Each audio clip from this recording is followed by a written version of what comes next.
I lied to you earlier this week. I told you Bill Belichick had won 6 Super Bowls. He's won 8 total Super Bowls. And none of those will matter when he loses by 42 points on Saturday. This is the ultimate TCU North Carolina preview, and this is the Locked On Big 12 Locked On Horned Frogs crossover.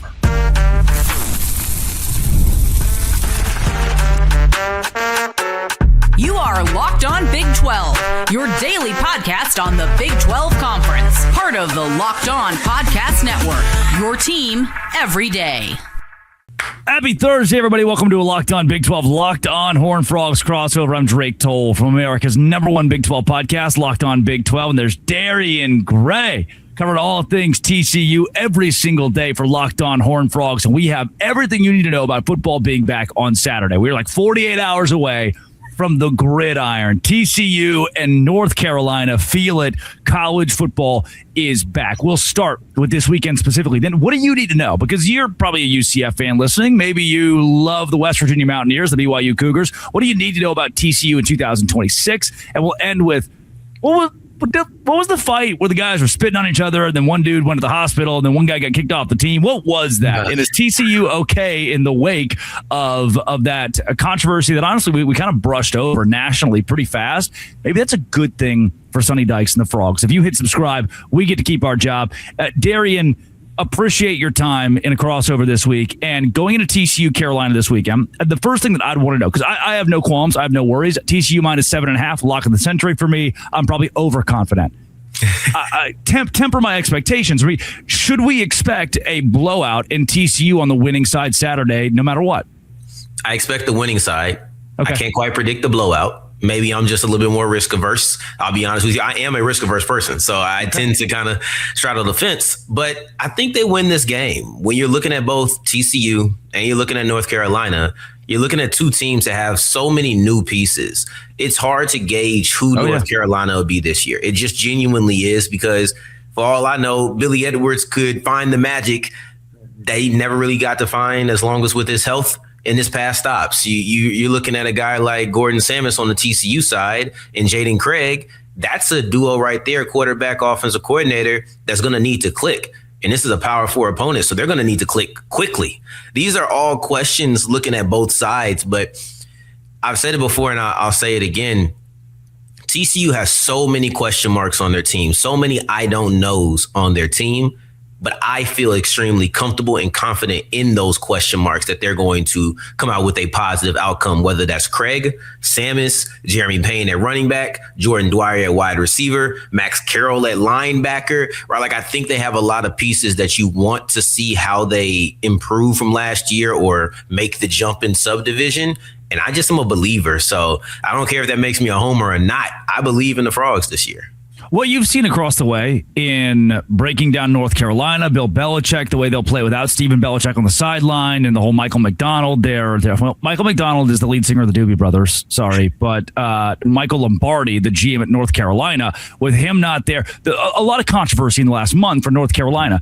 As you've broken down this game, can you give me the scariest part of the Tar Heels? Is there kind of a saving grace for a team that's so lackluster? You know, If I had a little bit more time, I would tell you exactly how to say this guy's name, but I don't want to mess it up and be disrespectful. But North Carolina has a phenomenal edge rusher. All right, yeah. Phenomenal edge rusher who I don't want to butcher the name right now, and I don't feel confident at the moment. But I promise you, tomorrow, Friday, you will hear me say it the right way, because he is one of the matchups to watch in this game. It would be the Melkert kid, Melkert Abu-Jawade. Ah, yes. Is that how you say it? I don't think that's how you say it. Not even close. But I've tried. I tried really hard. He was one of the best guys in the ACC last year as far as getting after the quarterback. So I really want to see how TCU defends him on the edges. I want to watch that, because as far as known commodities, that's one guy who is a known commodity at a position that, I mean, we all know edge rushers can destroy an entire game in a way that not many other positions can. So if he's able to get after Jaden Craig, it's going to be a long day, because I don't care how powerful that the receiving core is. I don't care how good Jeremy Payne is at running back. If 1st and 10 turns into 2nd and 17, it becomes harder to run the football. It becomes obvious pass situations, and the guy who just sacked your quarterback knows you're about to pass again. So that's the thing that probably intimidates me the most because it's the one known commodity on their team at a very dangerous position. Yeah, no doubt. That's the defense of North Carolina, I think, is something that in my previews I've looked at and said, okay, if there's a side of the ball where Carolina could be in the game, the defense is it. Offensively, I don't see much outside of the name Bobby Petrino. I mean, we know he's a damn good offensive coordinator and a great offensive mind. That worries me a bit. Outside of that, they just now named a starting quarterback. I just don't, in a game where TCU should score 28, 31, 34, 35 points, I don't see 21, 24 points from this North Carolina offense right now. Yeah, and that's kind of how I feel too, Drake. Like, I don't have the confidence over there. Yeah. The rationale for picking Billy Edwards, safe. Experience. Yeah. He's played. Nothing screams upside. Nothing screams if we need a play, he'll make it. Maybe he'll make the plays routinely. And we've watched football enough to know sometimes that's all you need. Sometimes that's all you legitimately need to get by. I don't think that's going to be all that North Carolina needs in this game, though. I think TCU is going to be a good football team. And I know you said we'll talk about the season later, but they have one of the hardest schedules in the Big 12. And I almost feel like their schedule will result in a record that maybe isn't reflective of how good they'll be, because they're going to play the best team. They might play the best 4 teams in the Big 12, and they could be number 5, or they could be top 4 and play the 3 best, like we'll go through it when the season preview comes up. But man, I think this is going to be a good football team. And even though North Carolina isn't expected to be, if you're a Big 12 fan watching this, don't take TCU's performance as, oh, that's just North Carolina. Take it as a sign of what they could be, where the talent lies. I think this will still be reflective of who the Frogs will be in 2026, despite the opponent. Yeah. Darian, last thing I'll get into when it comes to the preview of TCU North Carolina this weekend, the name Jaden Craig. Yes. What does that name need to mean to TCU in order to not just blow out this game, but just win? Steadiness. Right, like I think it needs to be steadiness. It needs to be a player coming from Harvard, but you don't know he's coming from Harvard, right? Like I've never listened to anything Locked On Horned Frogs or Locked On Big 12. I would say that you're missing out, but let's just say you didn't do it. Let's just say that you didn't listen to any of these shows and you just turned on the TV and you watched the quarterback and the game was on silent. You should look at that and say that's a Power 4 quarterback. That's what I mean by steadiness, because he is coming from Harvard. He is making the jump. So there probably should be some sort of acclimation. There should be some sort of growing pains. But if you don't see it, you're winning this game. That's how I feel. If Jaden Craig does not showcase his growing pains from going from the Ivies to the Big 12, TCU is winning. I love it. This is the exact perspective we needed on the Horned Frogs and the North Carolina Tar Heels for this weekend. TCU Carolina football is back. But if you are a team on TCU's schedule, here's the reason you should be scared of a Horned Frogs team that has proven under Sonny Dykes that they can win any single game they're in, or lose any game that they're in. What's going on with TCU? This is Locked On Big 12, Locked On Horned Frogs crossover. Today's show is brought to you by our friends at Indeed. Look, Indeed's exactly where I go this time of year, every year when I'm looking for an intern for Locked On Big 12. You think I want to get into Twitter fights? Running the social media accounts for the show? No, I don't want to get into Twitter fights. I have a dog to play with, and I got a screened-in porch that I'm working on out there. When workplace chaos hits, you need the right hire. Indeed Sponsored Jobs helps you connect employers with candidates who match specific needs like skills, certifications, and location. For me, that's what I need. Indeed Sponsored Jobs. Hey, somebody come help out with the social media for Locked On Big 12. It's a fun job. In the minute I've been talking to you, companies like yours made 27 hires on Indeed, according to Indeed data worldwide. You can spend less time searching, more time interviewing candidates, and listeners of this show get a $75 sponsored job credit to help get your job premium status it deserves at Indeed.com/podcast. Indeed.com/podcast right now. Support our show by saying you heard about Indeed on this podcast. Indeed.com/podcast. Terms and conditions apply. Need to hire? That's a job for Indeed sponsored jobs with our friends at Indeed.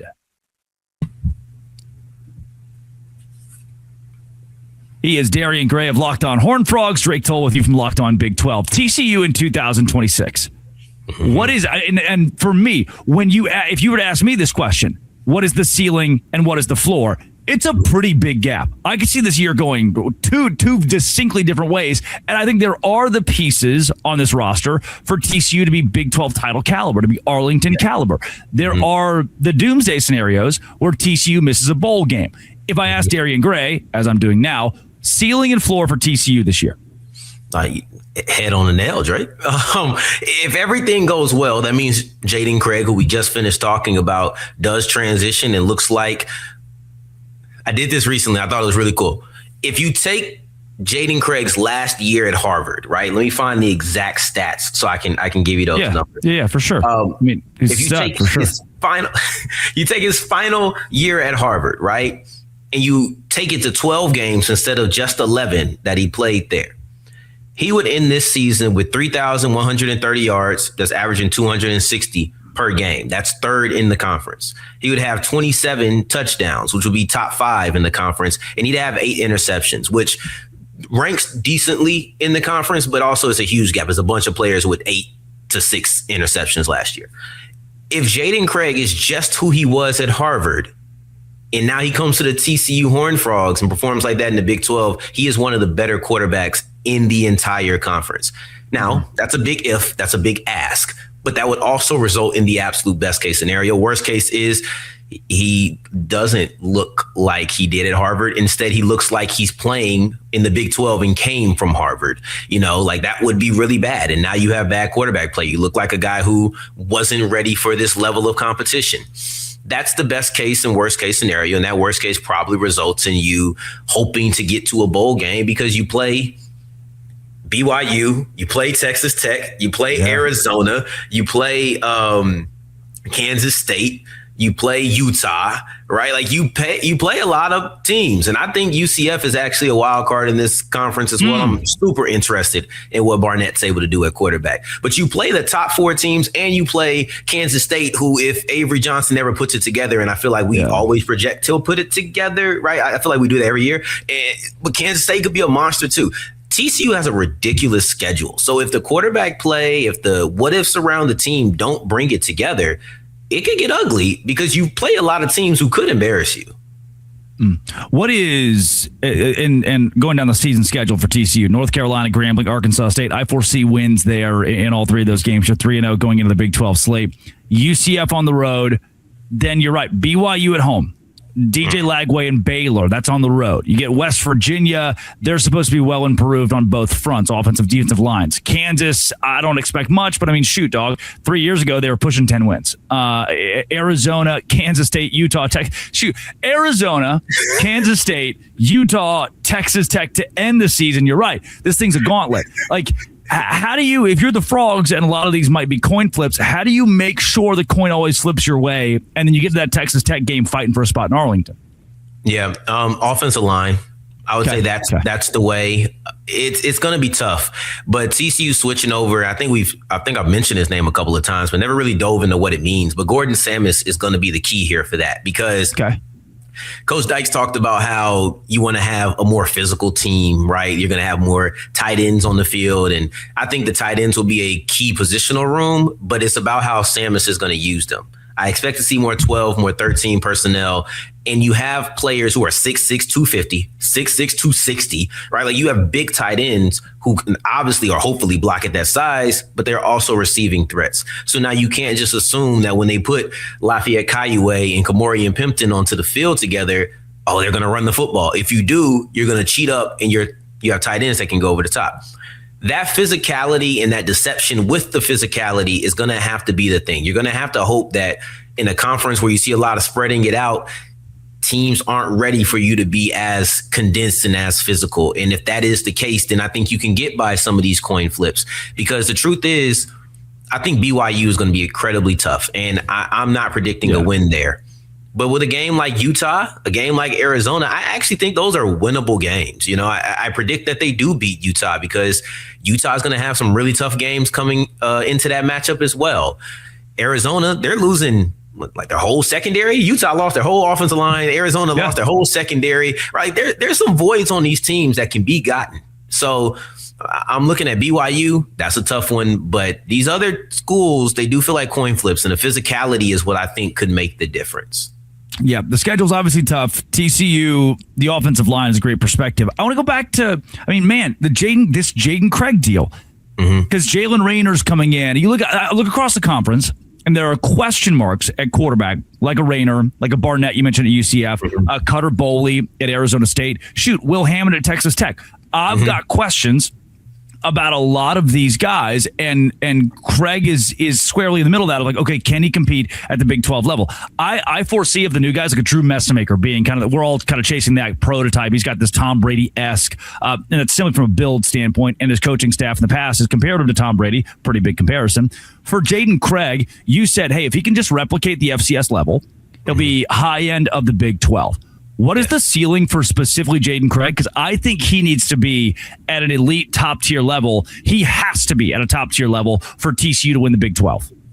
Yeah, I think the ceiling is to be that. The ceiling is to be that, and he does need to. You are 1,000% correct because of the teams that you're playing, the quarterbacks that you're playing. I don't know if you mentioned, you might have, but DJ Lagway, it's kind of like Avery Johnson, where we're all waiting to see if he's able to put it together. Because I've seen the flashes at Florida. If he's able to be those flashes consistently, watch out for Baylor. Hey, don't kill me, TCU. I know we don't like to say that, but like DJ Lagway, if he can actually be, Sawyer Robertson was out here throwing pick after pick after pick, if DJ Lagway can be a really good quarterback, prolific and safe with the ball, man, a good quarterback can change everything for you. So it's a lot of guys that they're going to have to face, and you start going through the best quarterbacks in the conference. They face pretty much everybody but Mestamaker. I think. I'm trying to think who I'm leaving off the list. As you go through the schedule, you let me know if there's somebody else I'm missing. But it feels like Drew Mestamaker is the only top-tier quarterback TCU doesn't have to face this year. So Craig is going to have to be prepared for some shootouts. I know Samus wants to run the football, and I think Jeremy Payne is critical to this game or to this team in general. But you got to have a quarterback who's ready to go toe-to-toe, because if Avery Johnson is going to go down the field, you're going to need Craig to go down the field as well. So you hope you don't. It's kind of a situation where you have it, but hope you don't have to use it. But you got to have it. Otherwise, you're ill prepared. That's where you mentioned Avery Johnson. Drew Mestamaker is he's the break, but then like Fafita, Dampier, Bachmeyer, those guys are all out there. I think Wegman could be solid, and you're missing him, but still, you got like Lagway's got high upside. Barnett could be solid. And so the reason I asked that question, some people are like, well, of course your quarterback has to play good to be good to. No, Baylor won the Big 12 title with Gary Bohannon and Blake Shapen at quarterback, mainly Bohannon for the entire season in 2021. Like, if your defense is elite, your quarterback, Sam Darnold won the Super Bowl. I don't think Sam Darnold's a top 10 quarterback in the NFL. I'm okay saying that. I think most people would agree. You don't need an elite quarterback if you have the pieces. TCU probably needs an elite quarterback to win a Big 12 at stack this year. Darian, let's go from there to this controversy off the field. Players being kicked off before the football season starts. Locked on Big 12, Locked on Horned Frogs. Today's show is brought to you by FanDuel. FanDuel is where I'm going right now. TCU -7.5 against North Carolina. Are you kidding me? Oh, college football's back, and it's back at FanDuel. And not only is college football back, but you have options in baseball, soccer, water polo. And for baseball specifically, if you know who's hitting a home run today, FanDuel gives you a free chance to call your shot with daily dingers. Easy to play. Make your free pick who you think will hit a home run in their next game. If you're right, you'll receive a profit boost to use in your next bet for a chance at extra winnings. Best of all, you can make a free pick every day throughout the MLB season. Daily dingers, another fun way to stay engaged with every day's games. Whether you're following your favorite team, keep an eye out. Matchups across the league. Every has someone capable of going deep. Now you can get the chance to make your prediction before first pitch. So are you ready to play your game? Join all the action at FanDuel.com. That's FanDuel.com to play daily dingers and make your free pick on who's hitting a homer. Play ball. Swing for the fences on FanDuel, an official partner of the MLB. They're our friends at FanDuel.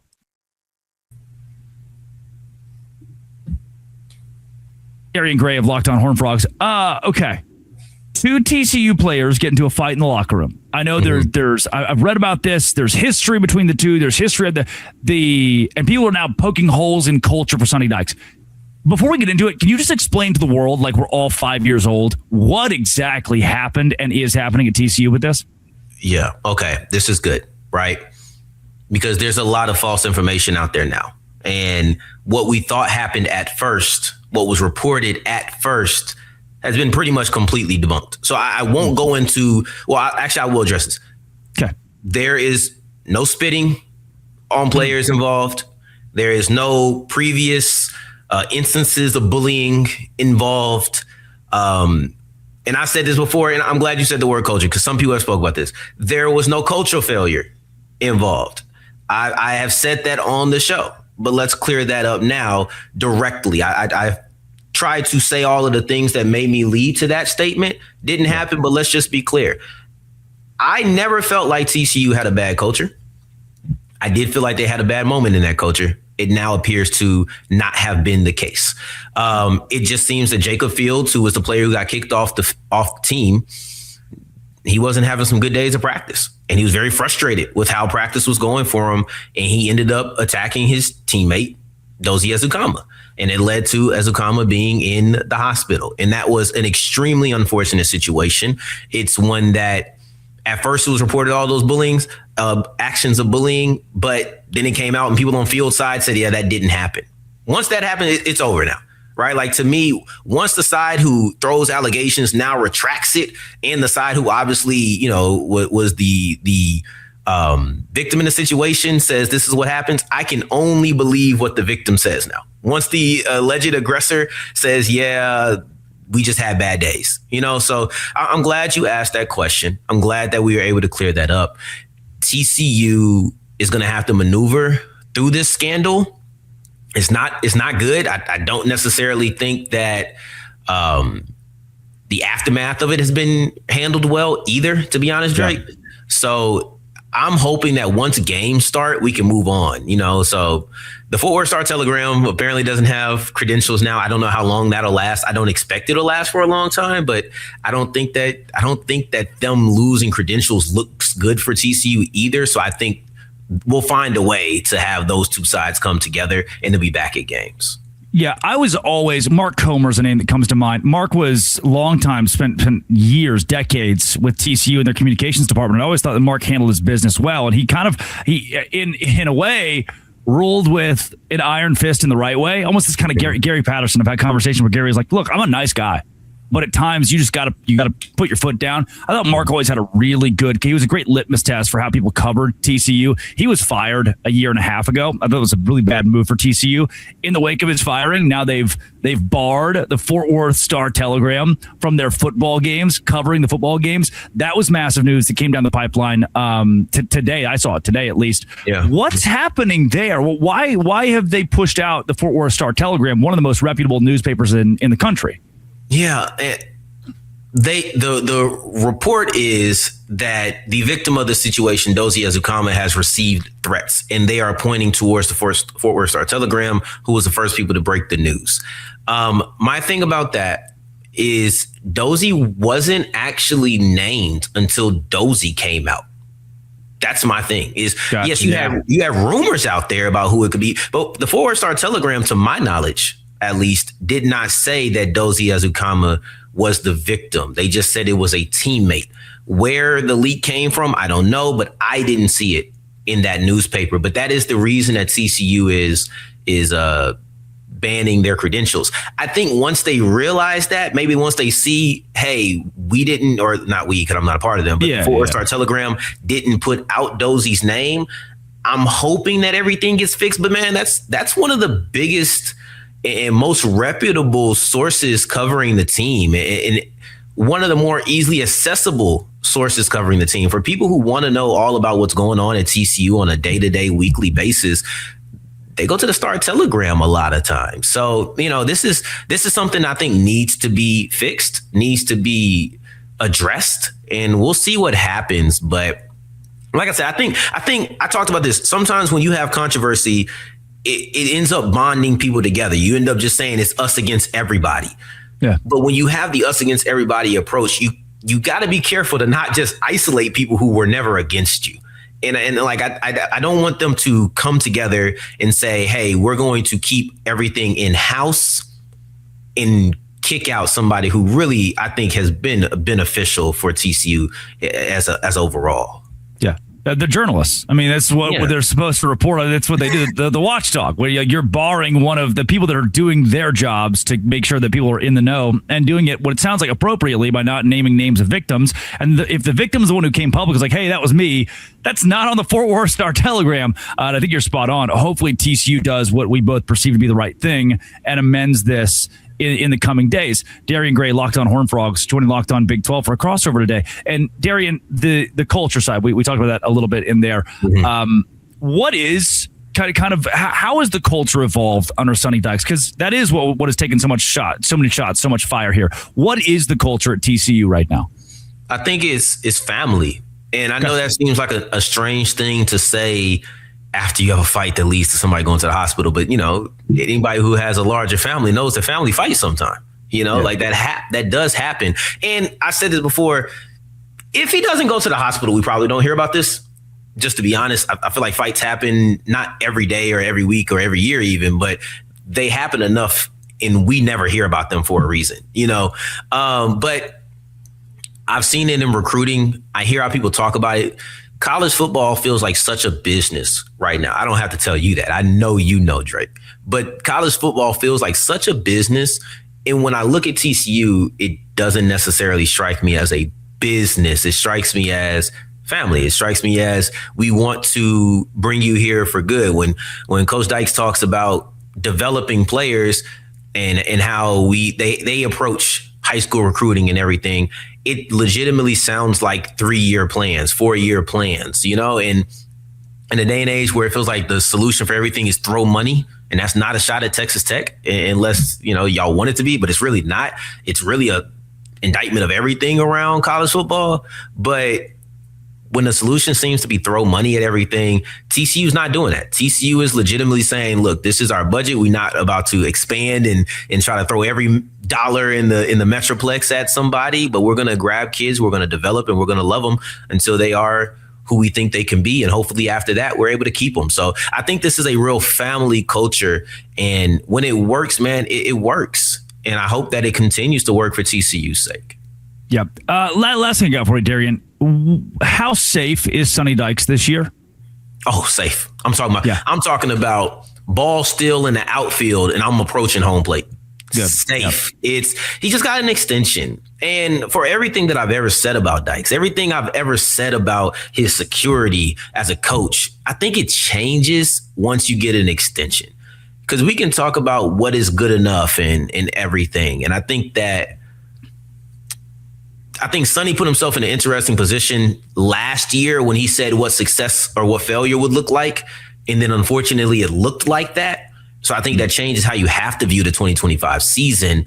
But in general, he's backed himself into a corner, but he also has a history of success and he has in-season outcomes that look good as well. So he has a few things going on his side, but none bigger than the fact that he literally got an extension with years left on his contract. That tells me those who could fire him have no intention on doing it unless this season is an absolute bomb. And then even then, might still not fire him.